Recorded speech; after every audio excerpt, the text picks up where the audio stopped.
السلام عليكم ورحمة الله وبركاته.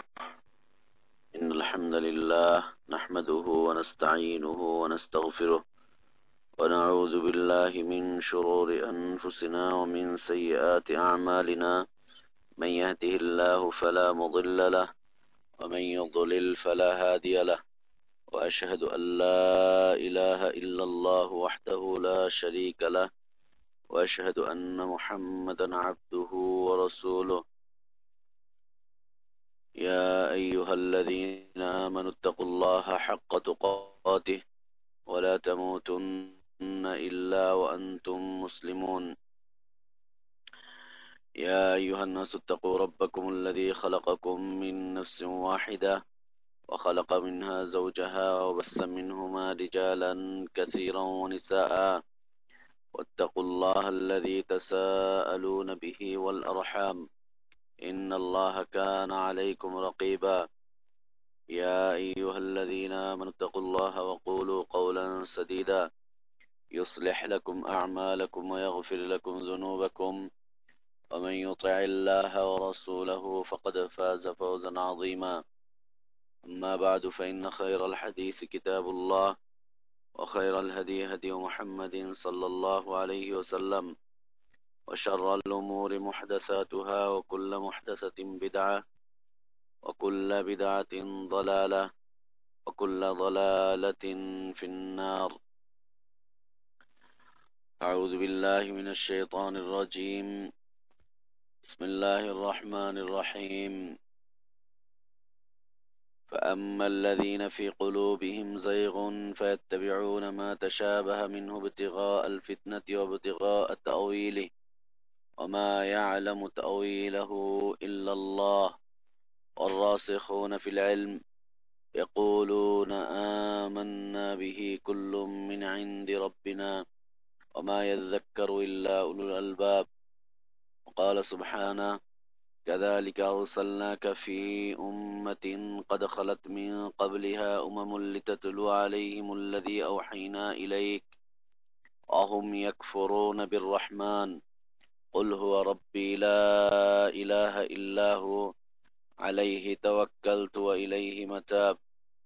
وقال سبحانه: قل ادعوا الله أو ادعوا الرحمن أيما تدعوا فله الأسماء الحسنى.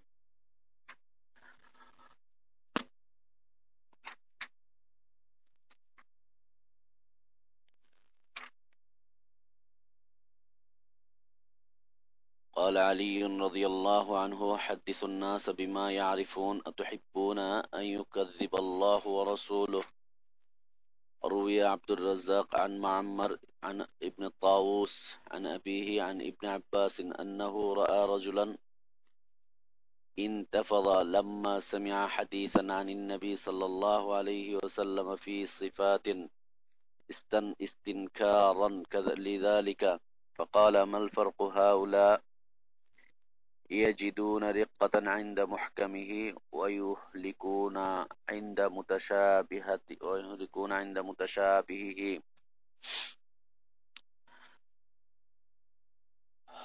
মহান আল্লাহর সমস্ত প্রশংসা যে আল্লাহ রব্বুল আলামিন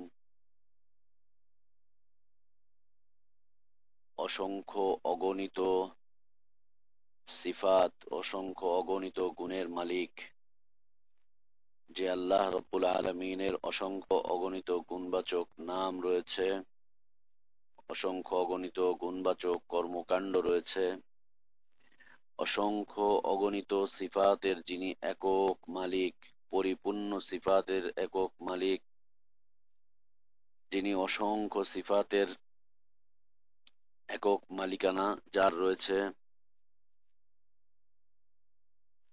সেই আল্লাহ রব্বুল আলামিনের প্রশংসা, যে আল্লাহ রব্বুল আলামিন তার অসংখ্য সিফাতগুলোর মধ্য দিয়ে অসংখ্য সিফাতগুলোর সাথে সামঞ্জস্য রেখে আমাদের উপরে বিভিন্ন ধরনের দয়া করুণা করে যাচ্ছেন। সে আল্লাহরই প্রশংসা যে আল্লাহ করুণা করে আমাদেরকে মুসলিম করে সৃষ্টি করেছেন এবং আমাদের জন্য উত্তম উত্তম হালাল বিষয়গুলোকে নির্ধারণ করেছেন, উত্তম রিজিকের ব্যবস্থা করেছেন। সে আল্লাহরই প্রশংসা যে আল্লাহ তাআলা আমাদেরকে সত্যিকার অর্থে দ্বীন জানা এবং বোঝার জন্য তৌফিক দান করেছেন। আলহামদুলিল্লাহ। অসংখ্য অগণিত সালাত ও সালাম প্রিয় নবী, প্রিয় রসূল মুহাম্মদুর রাসূলুল্লাহ সাল্লাল্লাহু আলাইহি ওয়াসাল্লামের প্রতি, যিনি মানুষকে সত্যিকার অর্থে আল্লাহর পরিচয় জানার জন্য সহায়তা করেছেন, যিনি মানুষকে সত্যিকার অর্থে আল্লাহর পরিচয়গুলোকে জানিয়ে গিয়েছেন, মানুষের মধ্য হতে যিনি সবচাইতে বেশি আল্লাহকে চিনতেন, সবচাইতে বেশি যিনি আল্লাহকে ভয় করতেন এবং আল্লাহকে চিনে তাকে ভয় করার জন্য যিনি মানুষকে উদ্বুদ্ধ করেছেন, সেই রাসূলের প্রতি সালাত ও সালাম।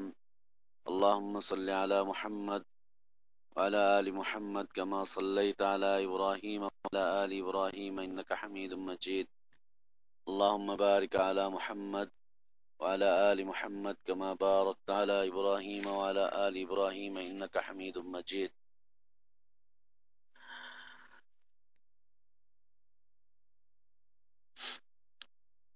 সম্মানিত উপস্থিতি, আজকে আমাদের আলোচনার বিষয়বস্তু হচ্ছে আল্লাহর গুণবাচক নাম এবং গুণবাচক নামগুলোর অর্থ, আল্লাহর গুণবাচক কর্মকাণ্ড এবং গুণবাচক কর্মকাণ্ডগুলোর অর্থ, আল্লাহর গুণবাচক নাম, গুণবাচক কর্মকাণ্ড এবং গুণবাচক গুণ, গুণবাচক নাম, গুণবাচক কর্মকাণ্ড এবং গুণবাচক যেই সমস্ত বৈশিষ্ট্য গুণাগুণ তার রয়েছে, সেই সমস্ত গুণাগুণগুলোকে অস্বীকার করার পরিণাম, অস্বীকার করার পরিণাম। আল্লাহর অসংখ্য গুণবাচক নাম রয়েছে, যা আমরা কোরআন থেকে পাই, যা আমরা হাদিস থেকে পাই। একটি বিশুদ্ধ হাদিস রয়েছে, সহিহ হাদিস রয়েছে, ইন্না লিল্লাহি তিসআন ওয়া তিসআউনা ইসমান, আল্লাহর 99টি নাম রয়েছে, যা আমরা বিভিন্ন সময় বিভিন্ন জায়গায় দেখতে পাই যে কাগজের উপরে লেখা আল্লাহর 99টি নাম। কেউ কেউ মনে করেন যে আল্লাহর নাম এই 99টির মধ্যেই সীমাবদ্ধ। জি না, আল্লাহর নাম এই 99টির মধ্যে সীমাবদ্ধ নয়। ওই 99টির বাইরেও আল্লাহর আরো বেশ কিছু নাম রয়েছে, হাদিস থেকে যা পাওয়া যায়, বিভিন্ন হাদিসের কিতাবে যেগুলো পাওয়া যায়।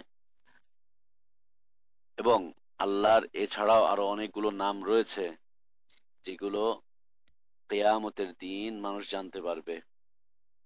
হাদিসে এসেছে যে কিয়ামতের দিন যেগুলো মানুষ জানতে পারবে, যেমন শাফাআতের হাদিস আমরা যদি পড়ি তাহলে দেখতে পাবো যে রাসূল সাল্লাল্লাহু আলাইহি ওয়াসাল্লাম কিয়ামতের দিন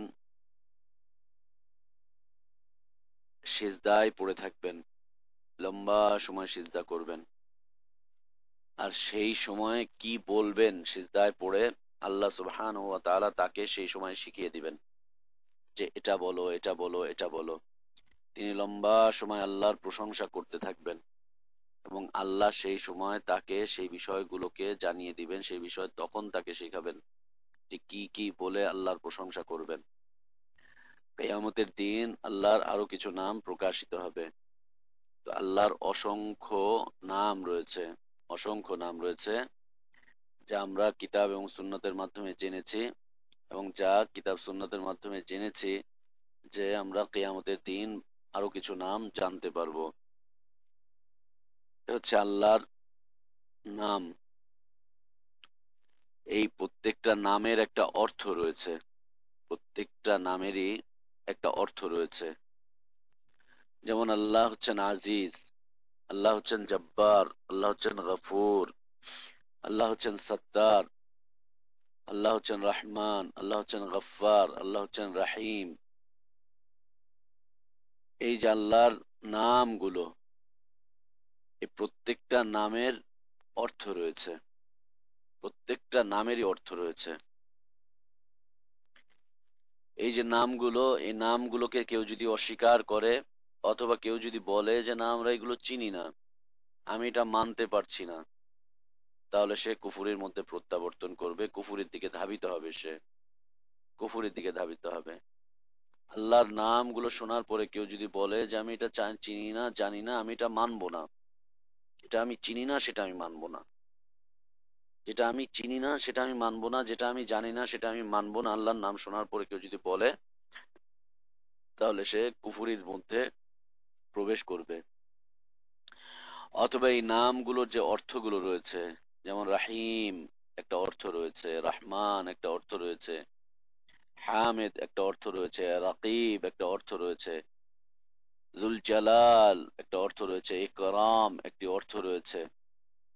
প্রত্যেকটারই একটি একটি একটি একটি করে অর্থ রয়েছে, প্রত্যেকটারই একটি।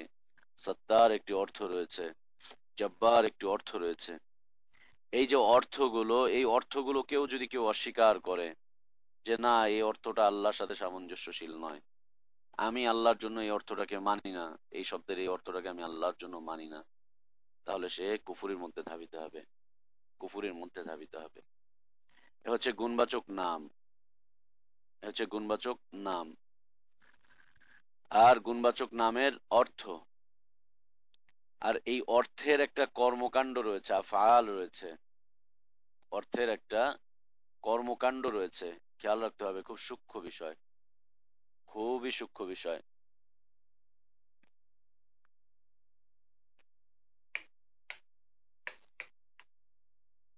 যে এই অর্থের একটা কর্মকাণ্ড রয়েছে। যেমন আল্লাহ তাওয়াবুর রহিম, এটা একটা শব্দ, এটা হচ্ছে আল্লাহর নাম, এবং এই নামের একটা অর্থ রয়েছে, এই অর্থের একটা কর্মকাণ্ডও রয়েছে। তিনি দয়াময়, তিনি তওবা কবুলকারী, তিনি মানুষকে ক্ষমা করেন, মানুষের তওবাকে তিনি কবুল করেন। একটা কর্মকাণ্ড রয়েছে, তিনটি বিষয়, একটি বিষয়ের সাথে তিনটি বিষয় জড়িত। এটা হচ্ছে নাম, হচ্ছে নামের অর্থ, অর্থের উপরে আবার কিছু কর্মকাণ্ড, কিছু কর্মকাণ্ড। আল্লাহ গফুর, তিনি ক্ষমাকারী, একটা নাম, নামের অর্থ। আর তিনি ক্ষমা করবেন, বান্দাকে তিনি ক্ষমা করবেন। অসংখ্য হাদিস থেকে পাওয়া যায় যে বান্দাকে তিনি কি কি কি কি ভাবে ক্ষমা করবেন, কেমন ভাবে ক্ষমা করবেন, কোন কোন গুলাগুলোকে তিনি ক্ষমা করবেন, আর কোন কোন পাপগুলোকে তিনি ক্ষমা করবেন না। এই যে কর্মকাণ্ড একটা বিষয়ের সাথে জড়িত, এগুলোকে যদি কেউ অস্বীকার করে ফেলে, হচ্ছে গুণবাচক নামের ক্ষেত্রে নাম, নামের অর্থ এবং নামের অর্থের উপরে কর্মকাণ্ড। যারা দাওয়াতি কাজ করেন, যারা মানুষকে আল্লাহর পথে ডাকেন, খুব ভালো করে বিষয়গুলোকে একটু অনুধাবন করতে চেষ্টা করবেন, একটুখানি মাথায় রাখতে চেষ্টা করুন প্লিজ, একটু মাথায় রাখতে চেষ্টা করেন। এটা হচ্ছে আল্লাহর গুণবাচক নাম, গুণবাচক নামের অর্থ, অর্থের উপর একটা কর্মকাণ্ড রয়েছে, আফআল রয়েছে, আফআল রয়েছে, কিছু কাজ রয়েছে। তো এগুলোকে কেউ যদি অস্বীকার করে, অথবা যদি বলে যে না আমি এটা জানি না, তাই আমি এটা মানবো না, মানছি না তোমার এই কথা, আমি জানি না, তাহলে সে কুফুরির মধ্যে ধাবিত হবে। দ্বিতীয়ত, আল্লাহর কিছু গুণাগুণ রয়েছে, দ্বিতীয়ত আরো কিছু গুণাগুণ রয়েছে, যেই গুণাগুণগুলো কোরআনুল কারীমে বর্ণিত হয়েছে, হাদিসে বর্ণিত হয়েছে। সেই গুণাগুণগুলোকে, সেই বৈশিষ্ট্যগুলোকে, সেই বৈশিষ্ট্যগুলোকে কেউ যদি অস্বীকার করে, সেই বৈশিষ্ট্যগুলোকে কেউ যদি অস্বীকার করে, কিছু গুণ, কিছু বৈশিষ্ট্য রয়েছে আল্লাহ, এই বৈশিষ্ট্যগুলোকে কেউ যদি অস্বীকার করে, সেও কাফের হয়ে যাবে, কুফরির মধ্যে সে ধাবিত হবে। কিছু গুণ,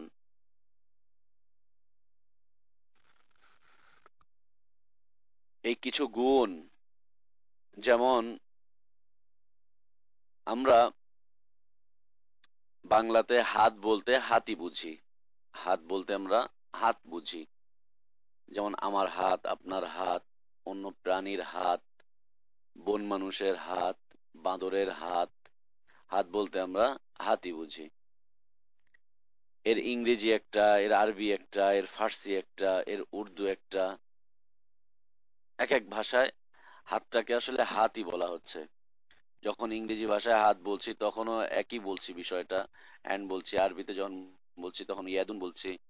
এই হাত, হাত বলতে সারা পৃথিবীতে যে জিনিসটাকে বোঝানো হচ্ছে সেটা কিন্তু একটি মাত্র বিষয়, একটি মাত্র বস্তু, হাত। সারা পৃথিবীতে পা বলতে যাকে বোঝানো হচ্ছে সেটা কিন্তু একটি বিষয়, একটাই বিষয়, হচ্ছে পা। চেহারা বলতে যা বোঝানো হচ্ছে সারা পৃথিবীতে, ভাষার ভিন্নতা হতে পারে, কখনো আরবিতে বলবে, কখনো ফার্সিতে বলবে, কখনো উর্দুতে বলবে, কখনো বাংলায় বলবে, কখনো ইংরেজিতে বলবে, যে যেই ভাষার সেই ভাষাতেই চেহারাকে চেহারাই বলবে, চেহারাটাকে চেহারাই বলবে। চেহারাকে ভিন্ন কোনো আকৃতির কেউ দিবে না, ভিন্ন কোনো রূপ কেউ দিবে না। চেহারা বলতে চেহারাই বুঝে। বাঁদরের চেহারাও চেহারা, মানুষের চেহারাও চেহারা, তারপরে হচ্ছে অন্যান্য প্রাণীর চেহারাও চেহারা, সবই চেহারা, চেহারাই। তারপরে নাক বলতে আমরা নাকই বুঝি, কান বলতে আমরা কানই বুঝি। ভাষার ভিন্নতা হতে পারে, যে যেই ভাষা সে সেই ভাষায় বলবে, কিন্তু বিষয়টা একই থাকবে। এগুলো কোনো পরিবর্তন হচ্ছে না। আল্লাহ সুবহানাহু ওয়া তাআলার কিছু বৈশিষ্ট্য রয়েছে, কিছু বৈশিষ্ট্য রয়েছে, যে বৈশিষ্ট্যগুলো মানুষ পরিবর্তন করে ফেলেছে অর্থের দিক দিয়ে। অর্থের দিক দিয়ে শব্দটাকে ঠিক রেখেছে, হ্যাঁ এই শব্দটা আল্লাহর জন্য, এই শব্দের অর্থের মধ্যে পরিবর্তন ঘটিয়ে ফেলেছে। কিছু বৈশিষ্ট্য, এর আগে আমরা বললাম গুণবাচক নাম, গুণবাচক নামের অর্থ এবং অর্থের উপরে কিছু কর্মকাণ্ড, তিনটা বিষয় একটার সাথে জড়িত। দ্বিতীয় বিষয় হচ্ছে আল্লাহর কিছু গুণবাচক বৈশিষ্ট্য, গুণবাচক কিছু বৈশিষ্ট্য যার অর্থ রয়েছে। এই অর্থের মধ্যে কেউ কেউ বিকৃতি করছে, শব্দগুলোকে ঠিক রেখেছে, শব্দগুলোকে ঠিক রেখেছে, অর্থের মধ্যে বিকৃতি ঘটাচ্ছে। এই অর্থের মধ্যে যদি বিকৃতি ঘটায় সেটাও কুফুরির শামিল হয়ে যাবে, সেটাও কুফুরির শামিল হয়ে যাবে। কারণ অর্থ যা আছে তাই নিতে হবে, যে অর্থ যেভাবে আছে, কোরআন যে অর্থ যেভাবে বর্ণনা করেছে, হাদিস যে অর্থ যেভাবে বর্ণনা করেছে, সেটাকে সেভাবেই নিতে হবে, সেইভাবেই নিতে হবে। যদি তার মধ্যে পরিবর্তন ঘটায়, তার মধ্যে কোনো ধরনের পরিবর্ধন ঘটায়, যদি সেটাকে অস্বীকার করে, অথবা সেটার জন্য যদি কোনো ধরনের আকৃতি প্রকৃতি গঠন করে, তাহলে তার মধ্যে সমস্যা দেখা দিবে, সে কুফুরির দিকে চলে যাবে। অত্যন্ত স্পর্শকাতর এই বিষয়টি, অত্যন্ত স্পর্শকাতর। আমরা আমাদের সমাজে দেখতে পাই যে মুসলিম সমাজে এই যে দ্বিতীয় বিষয়টা, গুণবাচক কিছু বৈশিষ্ট্য, যেই বৈশিষ্ট্যর অর্থগুলোর মধ্যে বিকৃতি ঘটিয়ে দেওয়া হয়েছে, অর্থগুলোর মধ্যে বিকৃতি ঘটিয়ে দেওয়া হয়েছে, সেটার প্রাদুর্ভাব অত্যন্ত বেশি, অত্যন্ত বেশি। আর এটা আজকে থেকে শুরু হয়নি, এ শুরু হয়েছিল অনেক আগে, সেই সাহাবীদের শেষ যুগের দিকেই এই সমস্যাটা শুরু হয়েছিল। কয়েকটা গোষ্ঠী ছিল, জাহমিয়া, মুতাআত্তিলা, তারপরে হচ্ছে মুতাজাসসিমা, এ ধরনের কিছু কিছু গ্রুপ। এরা আল্লাহর এই গুণবাচক যে শব্দগুলো রয়েছে, গুণবাচক যে সমস্ত বৈশিষ্ট্যগুলো রয়েছে, এই বৈশিষ্ট্যগুলোর মধ্যে তারা পরিবর্তন ঘটিয়ে ফেলেছিল। পরিবর্তন ঘটিয়েছিল তারা কিছু যুক্তির মাধ্যমে, যুক্তির মাধ্যমে, এবং তারা তাদের বিবেকটাকে কাজে লাগাতে চেষ্টা করেছিল। কোরআন বোঝার ক্ষেত্রে তারা তাদের বিবেকটাকে কাজে লাগাতে চেষ্টা করেছিল, হাদিস বোঝার ক্ষেত্রে তারা তাদের বিবেকটাকে কাজে লাগাতে চেষ্টা করেছিল। কোরআন এবং হাদিস বোঝার ক্ষেত্রে তারা তাদের বিবেকটাকে কাজে লাগাতে চেষ্টা করেছিল, কিন্তু ভিন্ন পন্থায়। কোরআন বুঝতে চেয়েছিল নিজেদের বিবেক দিয়ে, আল্লাহ এবং তার রাসূলের পন্থায় নয়, সাহাবীদের পন্থায় নয়, নিজস্ব চিন্তা চেতনায়, নিজস্ব বুঝ দিয়ে, নিজস্ব বুঝ দিয়ে। আমাদের সামনে এই আলোচনাগুলো আসবে, কোরআন হাদিস বোঝার নীতিমালা এবং জাহিলি মতবাদ, এই বিষয়গুলো সামনের দিকে আসবে, তখন এই বিষয়টা একদম স্পষ্ট হবে ইনশাআল্লাহ। তো তারা এই চেষ্টা করেছিল, কয়েকটা গ্রুপ মিলে, কয়েকটা গ্রুপ এই ধরনের কাজ করত, কয়েকটা গ্রুপ ছিল। তার মধ্যে হতে কেউ কেউ সর্বশেষ তওবা করে সেখান থেকে ফিরে এসেছিলেন একজন দুইজন, এছাড়া অধিকাংশই তার মধ্যে লিপ্ত ছিলেন, অধিকাংশই তার মধ্যে লিপ্ত ছিলেন। তো এই আল্লাহর গুণবাচক সিফাত, আল্লাহর গুণবাচক নাম, গুণবাচক গুণাবলী, গুণবাচক নাম, গুণবাচক গুণাবলী, গুণবাচক যে সমস্ত গুণ রয়েছে, গুণবাচক নাম, গুণবাচক গুণাবলী এবং গুণবাচক যে সমস্ত সিফাত রয়েছে, সিফাতের উপরে যে সমস্ত আফআল গুলো রয়েছে, কর্মগুলো রয়েছে, এগুলোকে অস্বীকার করার পরিণাম। যে ব্যক্তি এগুলোকে অস্বীকার করবে, যে ব্যক্তি এগুলোকে অস্বীকার করবে, অস্বীকার মনে রাখতে হবে, অস্বীকার। একটা হচ্ছে জানে না, না জানার কারণে সেইখান থেকে চুপচাপ ছিল, আর একটা হচ্ছে জানার পরে, শোনার পরে, বিষয়গুলো নেওয়ার পরে সে অস্বীকার করে ফেলছে। এটা একরকম আমরা বলতে পারি আস্তিকতার নামে নাস্তিকতা। একরকম বলা যেতে পারে এটা আস্তিকতার নামে নাস্তিকতা। বলছে সে আস্তিক, বলছে সে ইসলাম মানে, বলছে সে মুমিন, বলছে সে আল্লাহকে বিশ্বাস করে, রসুলকে বিশ্বাস করে, কোরআনকে বিশ্বাস করে, রসুলের হাদিসে বিশ্বাস করে, কিন্তু ছোট্ট ছোট্ট কয়েকটা বিষয়, এই বিষয়গুলোকে নিয়ে যদি সে খেলতামাশায় লিপ্ত হয়, অথবা অস্বীকার করে ফেলে, অথবা বলে যে না আমি এগুলো চিনি না তাই আমি মানবো না, তাহলে সে এই আস্তিক হওয়ার পরেও নাস্তিক হয়ে যাবে। সে মুসলিম হওয়ার পরেও অমুসলিম হয়ে যাবে। সে মুমিন দাবি করার পরেও সে কুফুরির মধ্যে ধাবিত হবে। মুমিন দাবি করার পরেও কুফুরিতে ধাবিত হবে।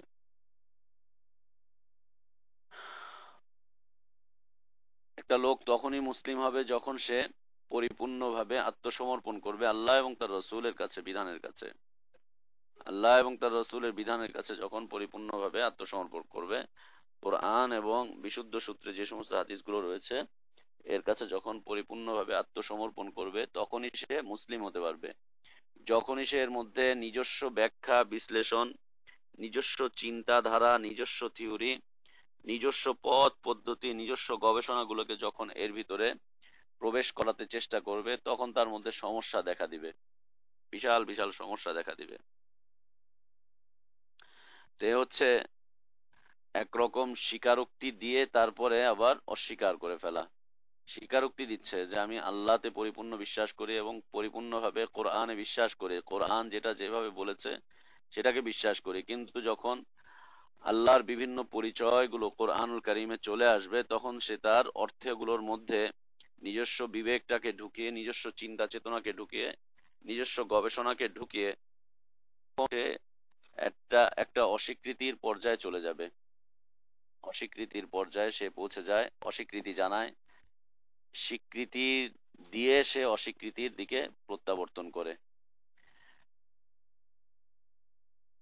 তো আল্লাহ সম্পর্কে যদি কেউ জানতে চায়, আল্লাহ যদি কেউ বুঝতে চায়, আল্লাহর গুণগুলোকে যদি কেউ মেনে নিতে চায়, আল্লাহর গুণগুলো কেমন, আল্লাহর সিফাতগুলো কেমন, আল্লাহর সিফাত, আল্লাহর গুণ, আল্লাহর কর্মকাণ্ড এগুলো কেমন, এগুলো যদি জানতে চায় এবং কেউ যদি জেনে বুঝে তার উপরে ঈমান আনতে চায়, তাহলে তাকে 5টি নীতিমালা মনে রাখতে হবে।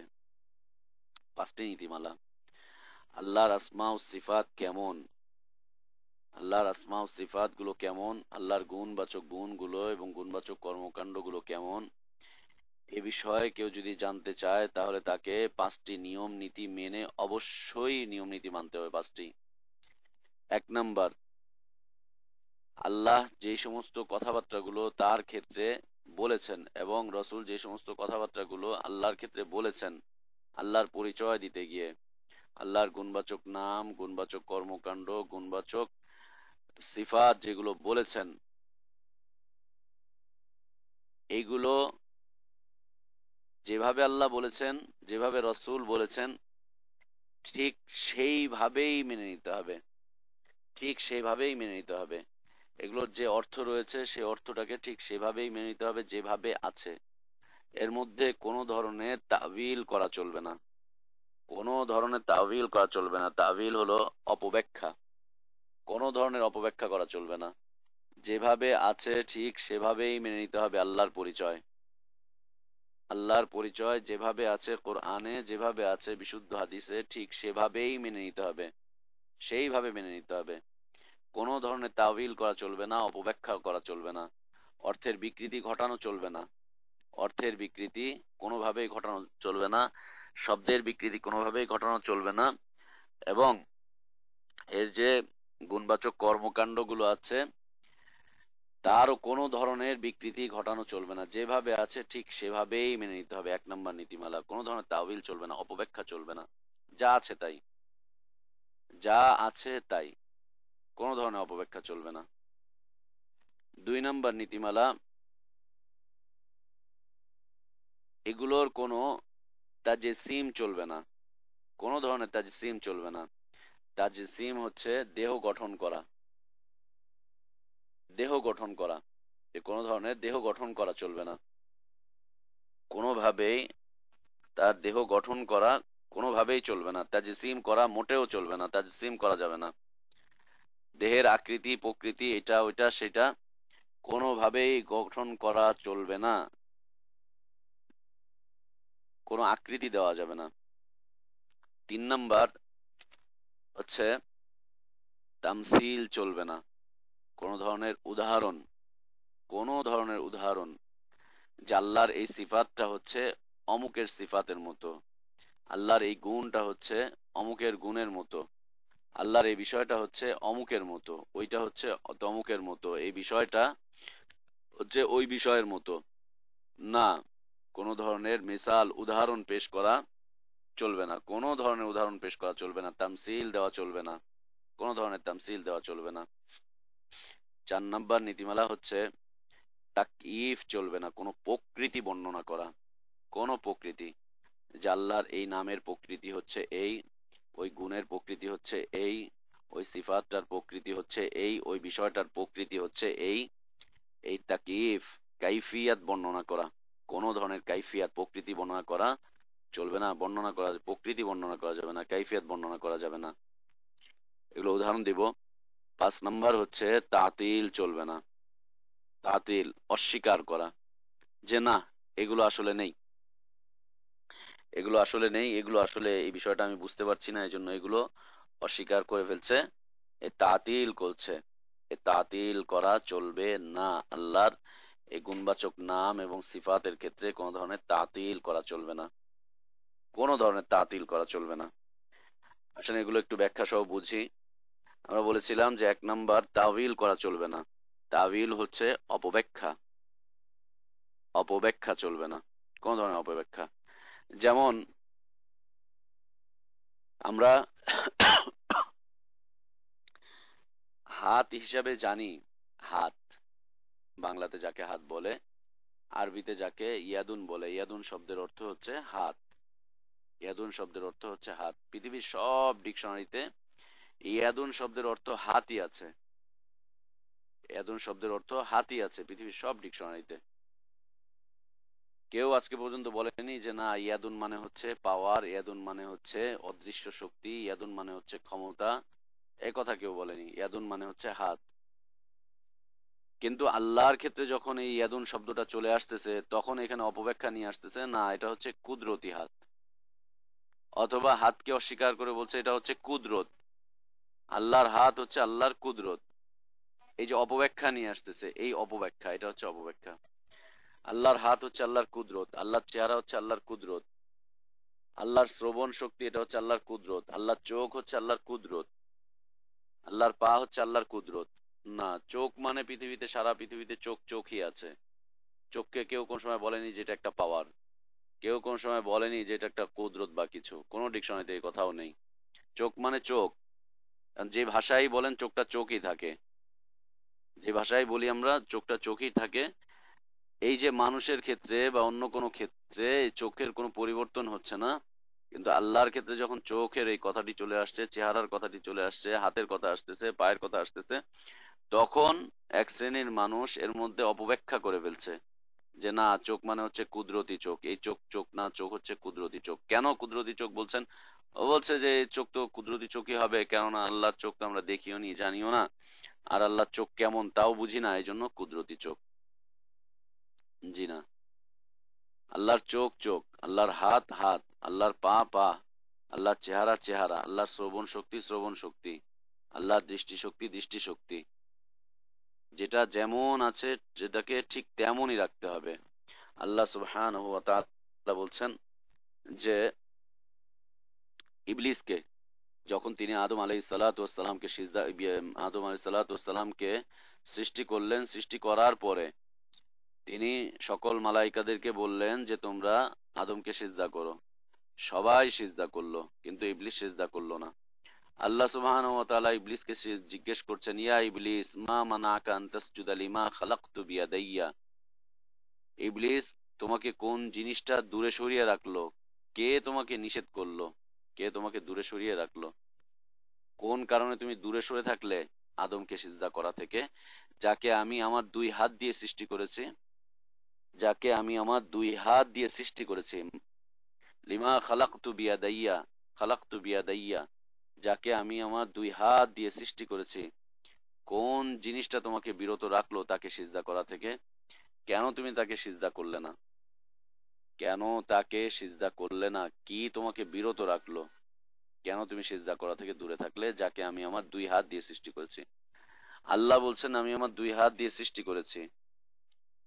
রসূলও জানতেন যে আল্লাহ দুই হাত দিয়ে সৃষ্টি করেছেন। হাদিসেও রয়েছে তাই দুই হাত দিয়ে সৃষ্টি করা হয়েছে। তিনি দুই হাত দিয়ে সৃষ্টি করেছেন আদম আলাইহিসসালাতু ওয়াসসালামকে। এটা কি করে হাতটা আবার কুদরত হয়ে গেল, হাতটা পাওয়ার হয়ে গেল, হাতটা ক্ষমতা হয়ে গেল? যে আল্লাহর হাত হচ্ছে আল্লাহর ক্ষমতা, আল্লাহর হাত হচ্ছে আল্লাহর কুদরত, এটা কি করে হলো? না, অপব্যাখ্যা দেওয়া চলবে না। এ হচ্ছে তাওয়িল, অপব্যাখ্যা হয়ে যাচ্ছে। এই অপব্যাখ্যা করা চলবে না। যেটা যেভাবে আছে সেটাকে ঠিক সেইভাবেই রাখতে হবে। আল্লাহ সুবহানাহু ওয়া তাআলা নূহ আলাইহিস সালাতু ওয়াস সালাম, তিনি যখন তার জাতিকে আল্লাহর তাওহীদের দিকে ডাকলেন দীর্ঘদিন পর্যন্ত, ৯৫০ বছর পর্যন্ত যখন ডাকলেন, সামান্য কিছু সংখ্যক মানুষ ছাড়া অধিকাংশরাই ঈমান আনলো না।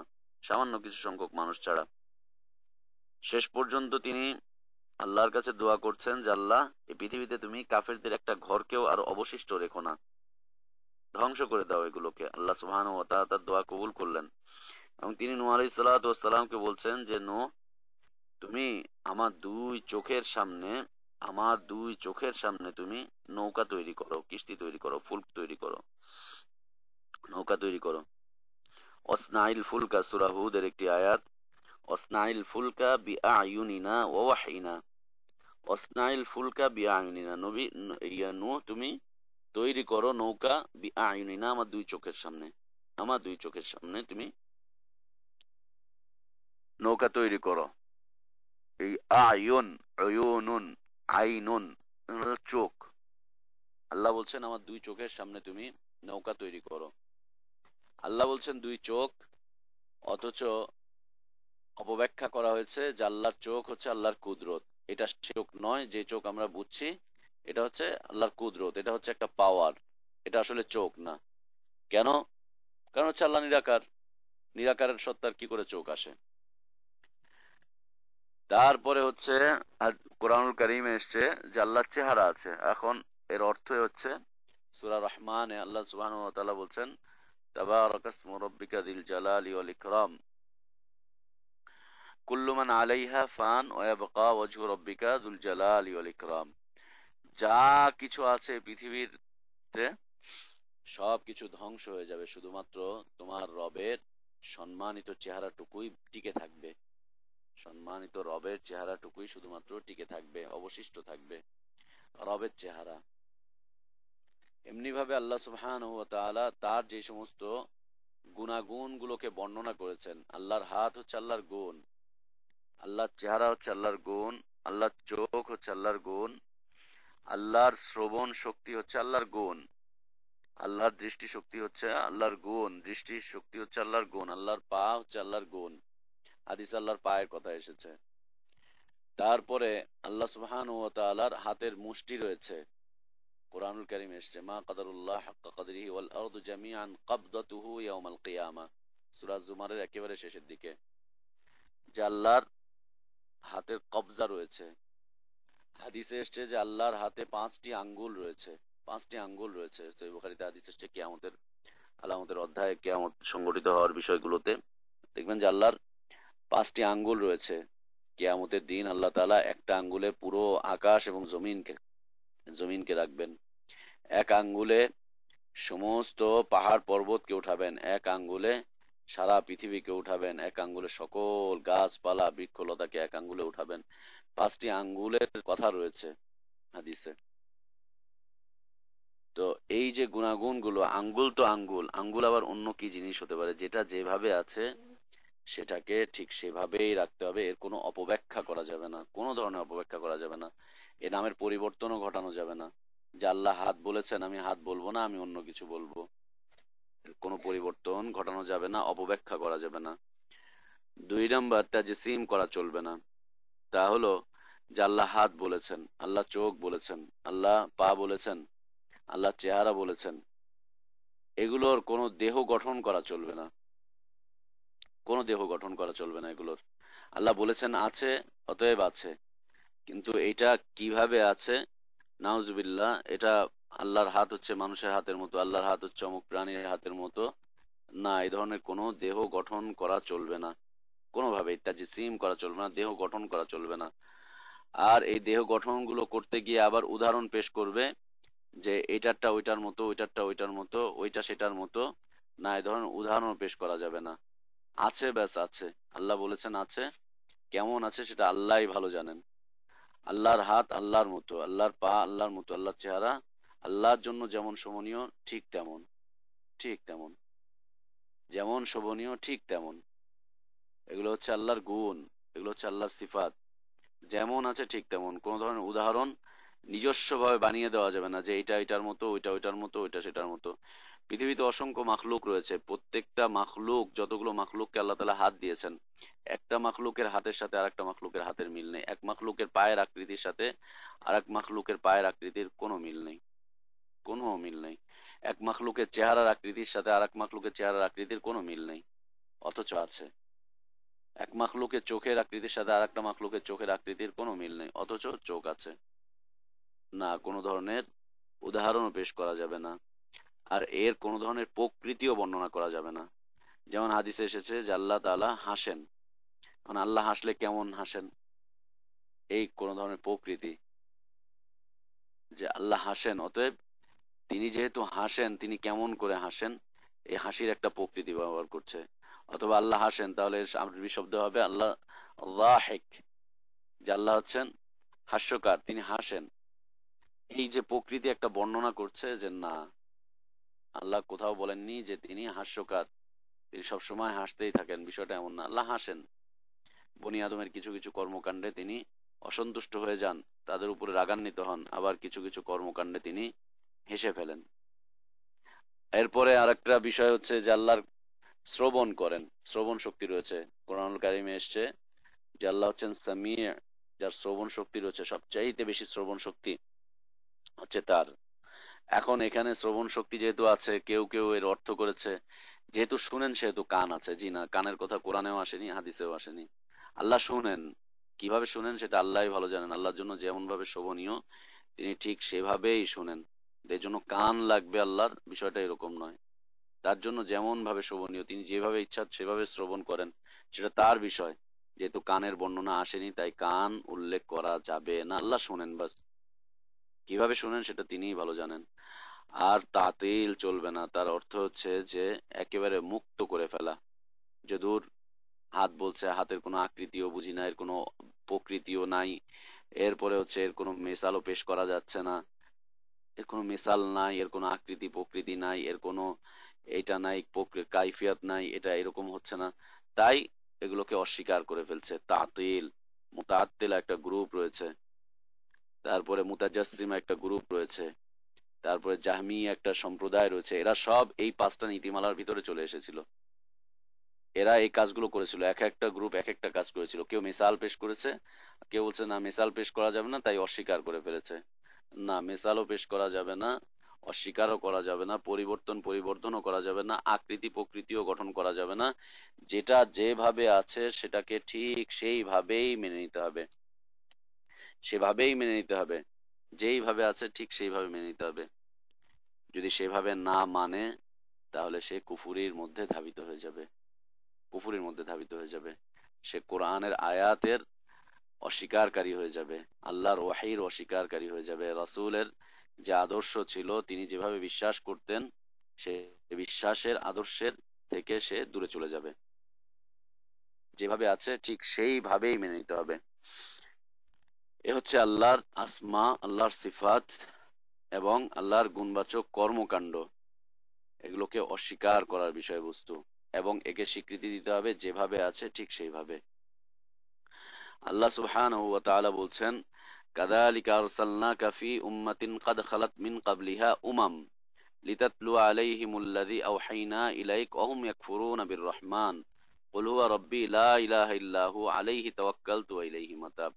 সূরা রা'দ আয়াত নম্বর 30। তিনি বলছেন, এইভাবে আমি তোমাকে পাঠিয়েছি এমন এক জাতির প্রতি যার পূর্বে বহু জাতি চলে গিয়েছে, যার পূর্বে বহু জাতি চলে গিয়েছে, তেমনি একটি জাতির কাছে আমি তোমাকে পাঠিয়েছি, কেন তুমি তাদের কাছে তেলাওয়াত করে শোনাবে। তেলাওয়াত করার জন্য কি তেলাওয়াত করবে? আল্লাযী আওহাইনা ইলাইক, যা তোমার কাছে ওহী করা হয়েছে।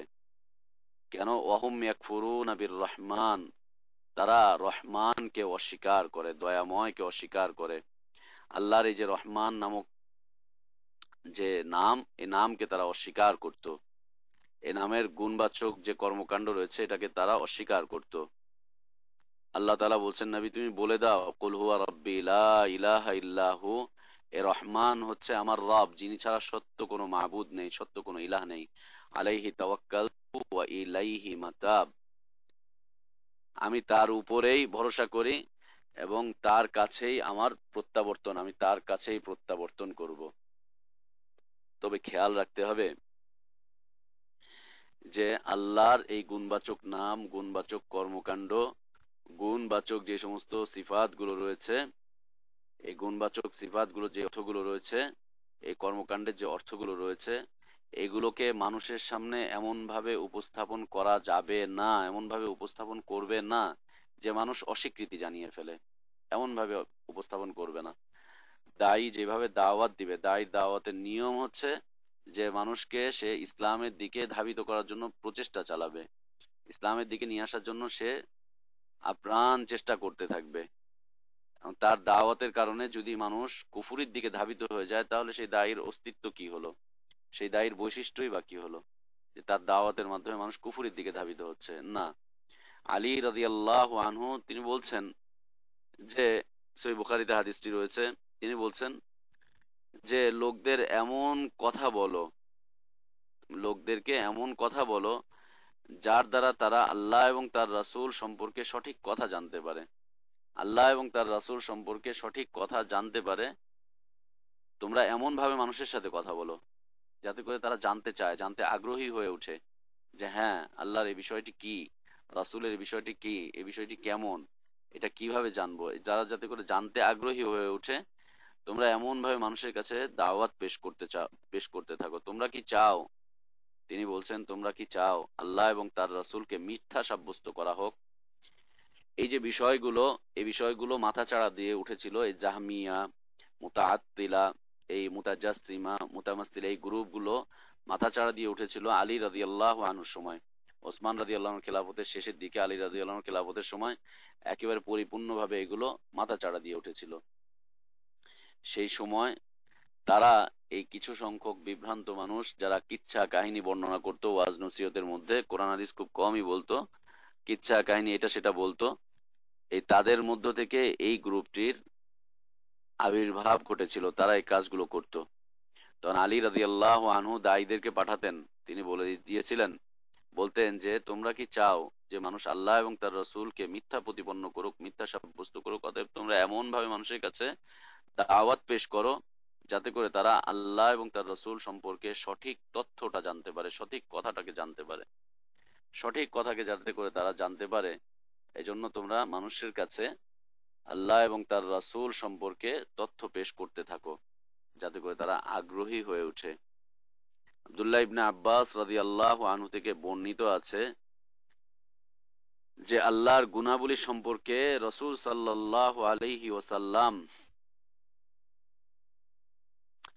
আল্লাহর গুণাবলী সম্পর্কে রাসূল সাল্লাল্লাহু আলাইহি ওয়াসাল্লাম থেকে একটি হাদিস শুনে এক ব্যক্তি আল্লাহর গুণকে অস্বীকার করার জন্য একদম ব্যস্ত হয়ে পড়েছিল। আল্লাহর একটা গুণ, এই গুণ সম্পর্কে এক লোক হাদিস শুনেছিল, শুনে সে অস্বীকার করার জন্য একদম ব্যস্ত হয়ে পড়েছিল। তখন তিনি বললেন, এরা উভয়ের মধ্যে পার্থক্য কি করে করলো? উভয়ের মধ্যে কি করে পার্থক্য করলো? তারা আল্লাহর মুহকাম আয়াত, স্পষ্ট আয়াত স্পষ্ট আয়াত, মুহকাম আয়াত গুলোকে তারা স্বীকার করে, আর যখন অস্পষ্ট মুতাশাবিহ আয়াতগুলো যখন তাদের সামনে উপস্থাপন করা হয়, তখন তারা ধ্বংসাত্মক পথকে অবলম্বন করে। মুহকাম আয়াত, স্পষ্ট আয়াত যখন তাদের সামনে চলে আসে, তখন স্পষ্ট আয়াতগুলোকে তারা মেনে নেয়, স্বীকৃতি দেয়। আর যখনই মুতাশাবি আয়াত আসে, অস্পষ্ট আয়াত আসে, তখন সেগুলোকে অস্বীকার করার জন্য তারা ব্যতিব্যস্ত হয়ে পড়ে। এরা হচ্ছে ধ্বংসাত্মক পথকে অবলম্বন করলো, ধ্বংসাত্মক পথকে অবলম্বন করলো। আল্লাহ রসুল সাল্লাল্লাহু আলাইহি ওয়াসাল্লাম তিনি যখন কুরাইশদের সামনে এই আল্লাহর এই গুণবাচক নাম রহমান এটা উপস্থাপন করলেন, তখন তারা বলল যে আমরা এই রহমানকে চিনি না, আমরা রহমানকে চিনি না। সূরা রাদের এই আয়াত অবতীর্ণ হওয়ার প্রেক্ষাপট হচ্ছে যে রাসূলুল্লাহ সাল্লাল্লাহু আলাইহি ওয়াসাল্লাম যখন এই রহমান নামটি উপস্থাপন করলেন, বললেন, তখন তারা আল্লাহর এই নামটিকে অস্বীকার করে ফেলল, আল্লাহর এই গুণটিকে তারা অস্বীকার করলো, রহমানের কথাকে তারা অস্বীকার করলো। এই অস্বীকার করার প্রসঙ্গে আল্লাহ সুবহানাহু ওয়া তাআলা এই আয়াত অবতীর্ণ করেছেন যে এর পূর্বেও আমি অনেক জাতি পাঠিয়েছি, তেমন একটি জাতির কাছে তোমাকে আমি পাঠালাম, তুমি তাদেরকে আল্লাহর আয়াতগুলোকে তেলাওয়াত করে শোনাবে যা তোমার কাছে ওয়াহি করা হচ্ছে, ওয়াহি করা হয়। তারা রহমানকে অস্বীকার করে। তুমি বলে দাও রহমান হচ্ছে আমার রব। বিষয়বস্তুটি কি ছিল? আল্লাহ রাসূল সাল্লাল্লাহু আলাইহি ওয়াসাল্লাম যখন হুদাইবিয়াতে সন্ধির জন্য, হুদাইবিয়া সন্ধি অন্যতম একটা বড় সন্ধি, রাসূলুল্লাহ সাল্লাল্লাহু আলাইহি ওয়াসাল্লামের যতগুলো চুক্তি হয়েছিল অমুসলিমদের সাথে, তার মধ্যে হতে একটি বড় চুক্তি এটা হুদাইবিয়ার সন্ধি। এই হুদাইবিয়াতে যখন সন্ধি হচ্ছে, সন্ধি চুক্তির সময় রাসূল সাল্লাল্লাহু আলাইহি ওয়াসাল্লাম সাহাবীদেরকে দিয়ে সন্ধির চুক্তিপত্র তিনি লেখাচ্ছেন, সন্ধি চুক্তি তিনি লেখাচ্ছেন, তখন এই আয়াতটি অবতীর্ণ হয়েছিল। বিষয়বস্তু কি ছিল? আল্লাহ রসুল সাল্লাল্লাহু আলাইহি ওয়াসাল্লামের পক্ষ থেকে লেখা হয়েছিল যে এটা মুহাম্মদ সাল্লাল্লাহু আলাইহি ওয়াসাল্লামের পক্ষ থেকে একটি চুক্তিনামা, মুহাম্মদুর রাসূলুল্লাহ তার পক্ষ থেকে এটি একটি চুক্তিনামা। আর নিচে লিখেছিল বিসমিল্লাহির রহমানির রহিম। এই চুক্তিনামায় যখন লেখা হলো যে এই চুক্তিনামা মুহাম্মদ রাসূলুল্লাহর পক্ষ থেকে, তখন মক্কার মুশরিকরা বলল যে মুহাম্মদ, তোমাকে যদি আমরা আল্লাহর রসুল হিসাবে স্বীকৃতিই দেই, তাহলে তোমার সাথে যে এত যুদ্ধ বিগ্রহ চলছে এগুলো তো তাহলে জুলুম হয়ে যাবে, তাহলে আর তোমার সাথে আমাদের এত বাদানুবাদের দরকারটা কি? আমরা তো তোমাকে রসুল হিসাবে মানছি না, এই জন্যই তো তোমার সাথে আমাদের এত সমস্যা, এই জন্যই তো এত সমস্যা তোমার সাথে আমাদের। তোমাকে যদি আমরা রসুল হিসাবে মেনেই নিতাম, তাহলে তো আমাদের মধ্যে আর তেমন কোনো বিরোধী থাকতো না, তাহলে তো আমরা এই যে যুদ্ধ করলাম, এতদিন তোমাদের সাথে লড়াই করলাম, এগুলো তো আমরা জুলুম করেছি। অতএব আমরা এটা মানছি না, তুমি এটাকে মুছে দাও, আমরা তোমাকে রাসূলুল্লাহ হিসেবে মানছি না। তখন সাহাবী বলছিল যে ইয়া রাসূলুল্লাহ, আপনি আমাকে অনুমতি দেন এই মুশরিকের কল্লাটাকে কেটে দেই, একে হত্যা করি। আল্লাহ রাসূল সাল্লাল্লাহু আলাইহি ওয়াসাল্লাম বলছে যে না, তাকে তুমি ছেড়ে দাও, বরং তুমি লেখো, ও যেইভাবে চাচ্ছে তুমি সেইভাবেই লেখো। তুমি লেখো ইন্নী মুহাম্মদ ইবনে আব্দুল্লাহ, আমি হচ্ছি আব্দুল্লাহর সন্তান, আব্দুল্লাহর ছেলে মুহাম্মদ, তোমরা এইভাবেই লেখো। তারপরে এইভাবে লেখা হলো। তারপরে রাসূল সাল্লাল্লাহু আলাইহি ওয়াসাল্লাম লিখতে বললেন বিসমিল্লাহির রহমানির রহিম। সাহাবী যখন বিসমিল্লাহির রহমানির রহিম লিখলো, তখন কুরাইশ বলছে আম্মার রহমান ফালা নারিফুহু, এই যে রহমানের কথা তুমি বলছো, এই রহমানকে তো আমরা চিনি না। তুমি যে রহমানের কথা বলছো, এই রহমানকে তো আমরা চিনি না। আমরা আমাদের পূর্ব যুগে আমরা সবসময় লিখে আসতাম, ওরা যতই চুক্তিনামা যাই লিখতো, মক্কার মুশরিকরা যতগুলো চুক্তি লিখতো, বিভিন্ন বিষয় যখন লিখতো, তখন তারা লিখতো বিসমিকা আল্লাহুম্মা, বিসমিকা আল্লাহুম্মা, আল্লাহর নামে তারা লেখা শুরু করছে, এই কথা লিখতো। তখন তারা বলছে যে তুমি যে এই রহমান নাম নিয়েছো, এই রহমানকে আমরা চিনি না, অতএব আমরা যেটাকে চিনি তুমি সেটাকেই লেখো। আমরা বলছি যে বিসমিকা আল্লাহুম্মা, আল্লাহর নামে লেখো, ব্যাস। আমরা রহমানকে চিনি না, অতএব রহমানকে আমরা মানছি না। বিষয়বস্তুটা কেমন ছিল? তারা বলছে যে ইয়ামামা ইয়ামামায় তাদের একটা দেবী ছিল, যার পূজা করা হতো, তাকে রহমান নামে ডাকতো। ইয়ামামায়, রিয়াদের একটা এলাকা ইয়ামামা, এই ইয়ামামাতে একটা একটা দেবী ছিল, একটা মূর্তি ছিল, যার নাম দিয়েছিল সেই সময়ের মুশরিকরা, রহমান নাম দিয়েছিল। তারা বলতো যে আমরা ইয়ামামার রহমান ছাড়া অন্য কোনো রহমানকে চিনি না, তুমি আজকে যে রহমানের নাম নিচ্ছ আমরা একে চিনি না, তাই আমরা একে মানছিও না, মানতে পারছি না, একে অস্বীকার করলো। তারা একে অস্বীকার করলো যে না, আমরা রহমানকে চিনি না, অতএব তুমি লেখো বিসমিকাল্লাহুম্মা। তখনই এই আয়াত অবতীর্ণ হলো যে অহুম ইয়াকফুরুনা বির রহমান, তারা রহমানকে অস্বীকার করে, রহমানের গুণকে তারা অস্বীকার করে, নামটিকে তারা অস্বীকার করে। আমি বলে দাও হুয়া রাব্বি লা ইলাহা ইল্লাহু, সে হচ্ছে আমার রব, যিনি ছাড়া সত্য কোনো মাবুদ নেই, সত্য কোনো ইলাহ নেই, যিনি ছাড়া সত্য কোনো ইলাহ নেই। তারাই অস্বীকার করে ফেলেছিল রহমান নামটিকে। আবার এরকমটিও দেখা যায় যে আব্দুল্লাহ ইবনে আব্বাস রাদিয়াল্লাহু আনহু থেকে বর্ণিত আছে যে আল্লাহর রাসূল সাল্লাল্লাহু আলাইহি ওয়াসাল্লাম একদিন সিজদার মধ্যে আল্লাহকে ডাকছিলেন, ইয়া রহমান ইয়া রহমান ইয়া রহিম বলে, ইয়া রহমান ইয়া রহিম বলে তিনি আল্লাহ সুবহানাহু ওয়া তাআলাকে একদিন ডাকছেন সিজদার মধ্যে। তখন মুশরিকরা বলল যে দেখো এই লোকটার অবস্থাটা কি।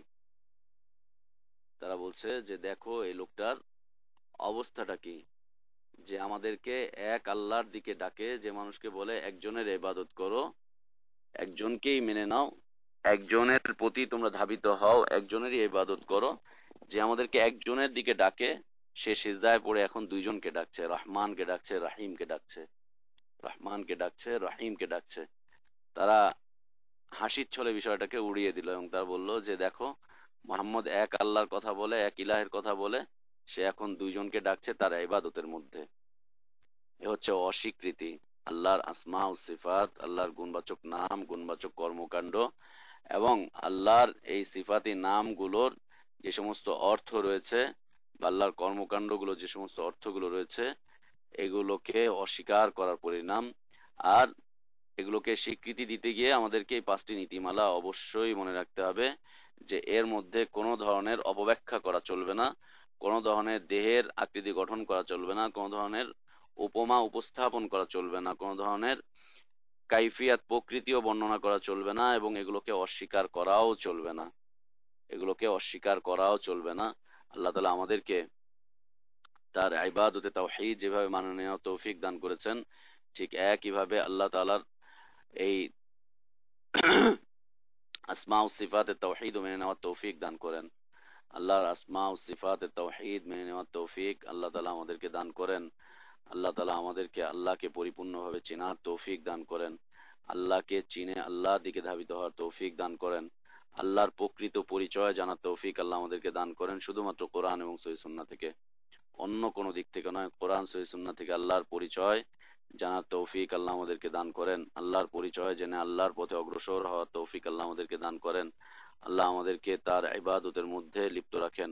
আল্লাহ আমাদের ইলমে বরকত দান করেন, আল্লাহ আমাদের আমলে বরকত দান করেন, আল্লাহ আমাদের হায়াতে বরকত দান করেন, আল্লাহ আমাদের রিজিকে বরকত দান করেন, আল্লাহ আমাদের দাওয়াতে বরকত দান করেন, আল্লাহ আমাদের দাওয়াতটিকে কবুল করে নেন, আল্লাহ আমাদের এই দাওয়াতটিকে শুধুমাত্র তার সন্তুষ্টির জন্যই করার তৌফিক দান করেন। আল্লাহ আমাদের এই কনফারেন্সকে কবুল করে নেন। যারা আজকে এখানে উপস্থিত রয়েছে, আল্লাহ প্রত্যেককেই তার জীবনে কল্যাণ দান করেন। আল্লাহ আমাদের অসুস্থ ভাই বোনদেরকে সুস্থতা দান করেন। আল্লাহ আমাদেরকে ঈমানের পথে মানুষকে ডাকার তৌফিক দান করেন, বিশুদ্ধ তাওহীদের পথে মানুষকে ডাকার তৌফিক দান করেন, নবীদের দাওয়াতি পথ পদ্ধতি অনুসরণ করে আমাদেরকে দাওয়াতি কাজ করার তৌফিক আল্লাহ আমাদেরকে দান করেন।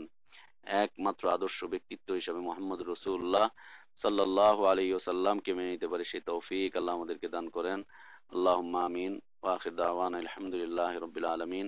ওয়া সাল্লাল্লাহু ওয়াসাল্লাম ওয়া বারাকা আলা নবিয়িনা মুহাম্মদ ওয়া আলা আলিহি ওয়া আসহাবিহি আজমাইন। ছোট্ট একটি ঘোষণা রয়েছে, এটি শুধু ঘোষণাই নয়,